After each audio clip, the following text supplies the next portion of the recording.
Aquesta exposició, Laberints i textures, és una aposta de la Galeria Artur Ramon per al món tèxtil, l'art tèxtil contemporani, que dialoga amb peces, objectes i pintures que tenien a la galeria, a la col·lecció Arturo Ramon.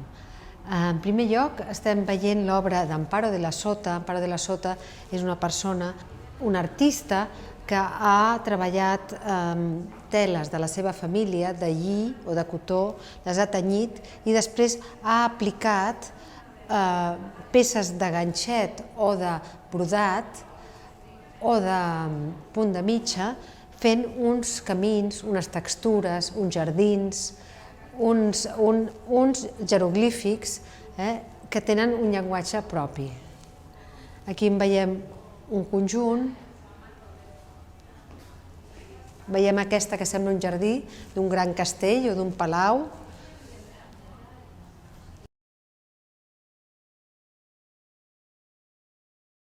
Veiem aquest laberint, que és com oval, és un brodat impressionant amb un fil primíssim, que ens porta també a una altra peça, un patchwork de petits fragments de tela de gasa brodada.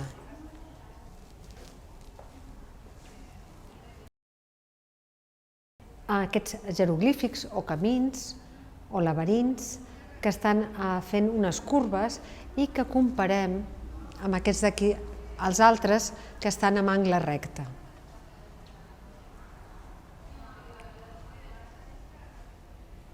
I tot això creiem que té una simbiosi o un diàleg interessant amb l'obra de Chillida, aquests gravats, xilografies i aiguaforts que veiem aquí, que són com grans murs d'un castell o són petits caminets que trobem en el mar o en un bosc, que conviuen molt bé amb aquesta catifa turca de finals del segle XVIII.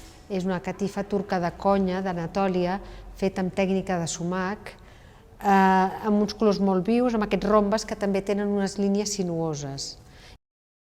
L'obra de la Marga Ximénez, que es diu Escriptura, és una obra feta amb un marc, amb un bastidor, i hi ha diferents trames i diferents ordits de lli i de seda, veiem com brilla la seda, i que té com aquesta mena d'escriptures.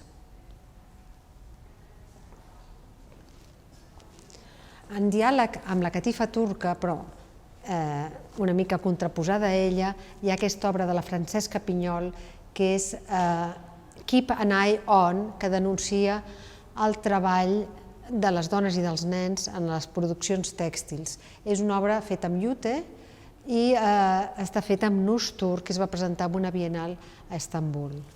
I aquí tenim tres petites obres de la Francesca Pinyol, aquesta de triple tela, de tints naturals, tenyida amb tints naturals, i aquestes dues que són teixits on, si ens fixem, aquesta predomina la part brillant del raió i a l'altra predomina la part de la llana del mohair.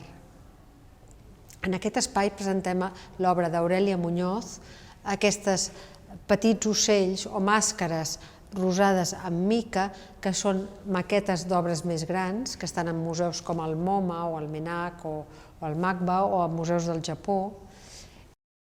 Aquestes dues petites peces en macramé també, això és macramé i això també, aquesta corbata, feta amb fil de llana de mohair i lli, i després aquesta, que és una capa, és una maqueta d'unes capes molt grans que després es tanquen, aquí es veu plana, però després es tanquen i embolcallen una persona. Hi ha una obra molt important al Museu del Japó, Hikari Museum de Japó, que es diu Tres personatges, i una altra gran també de color vermell que està a l'Stedelijk Museum d'Amsterdam. I després a la paret veiem una miqueta els projectes de l'obra de l'Aurèlia Muñoz en diferents èpoques. Aquesta, que és el projecte de l'obra Origami, que veurem al Guggenheim a finals d'octubre, a l'exposició Les dones i l'abstracció. Després veiem ocells estels que es van fer amb unes grans veles com de barco, ocupant espais de 7 i 9 metres de llarg, o aquests que semblen també els ocells, si ens hi fixem, diferents construccions que també semblen monuments una miqueta o castells, i aquest ho relacionaríem amb el Chillida que hem vist abans. I ara anem a l'obra de la Marga Ximénez, que hem vist l'obra Escriptura. Aquí tenim 4 peces.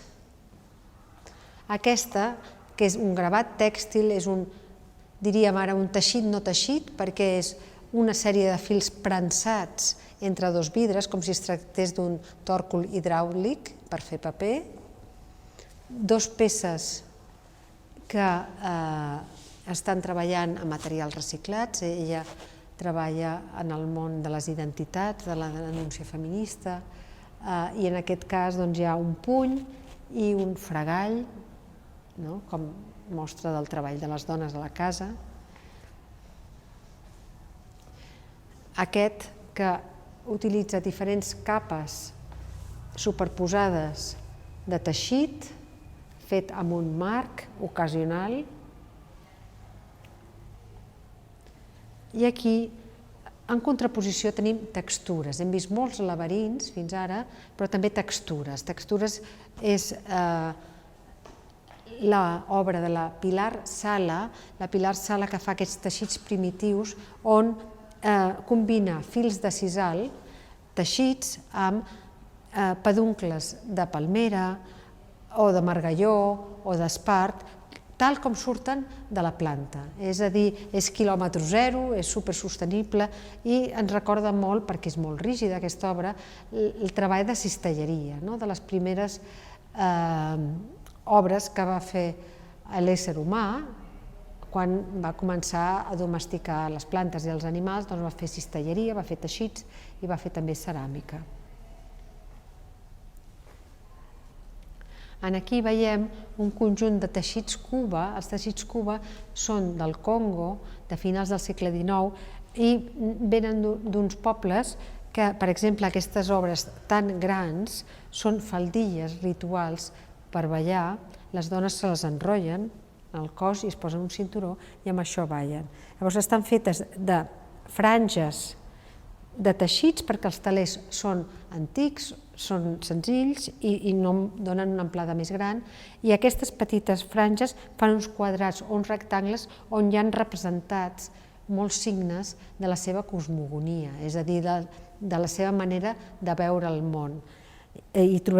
Si ens acostem hi trobem fletxes, rombes, ulls. Aquestes obres estan fetes de ràfia, que és una planta, i estan fetes amb moltes tècniques, estan molt elaborades. El teixit de base normalment el fan els homes i la decoració la fan les dones, aquests brodats, aquests aplicats o aquests patchwork. A les parets veiem diferents retalls, en aquest cas s'han retallat de les peces llargues, però aquí tenim la sort de tenir les grans obres senceres, que això hi ha molt poca gent que ho tingui. I aquí veiem a la paret també alguns fragments d'aquests laberints que ens parlarien de l'obra també de Chillida o d'Amparo de la Sota que hem vist al principi.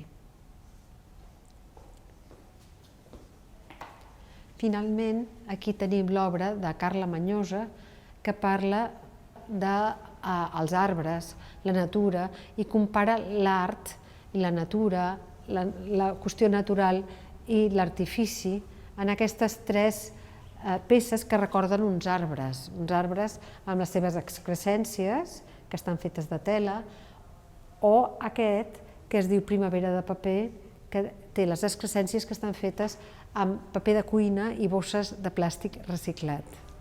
I aquí aquesta obra que es diu L'escorça de la meva memòria, que parla de l'arbre, que si el tallem hi ha uns cercles concèntrics que ens parlen dels anys que té aquest arbre, de la seva memòria. i ho compara amb l'escorça o diguem el còrtex del nostre cervell, que també anem acumulant capes de memòria.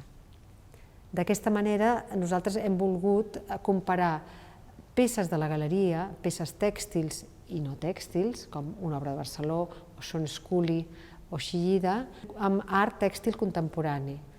Aquestes peces que hem vist són peces d'art. Estan fetes amb les mans, però tenen un concepte, tenen una idea, tenen un projecte i, per tant, tenen l'estatus d'art, com qualsevol altra expressió artística.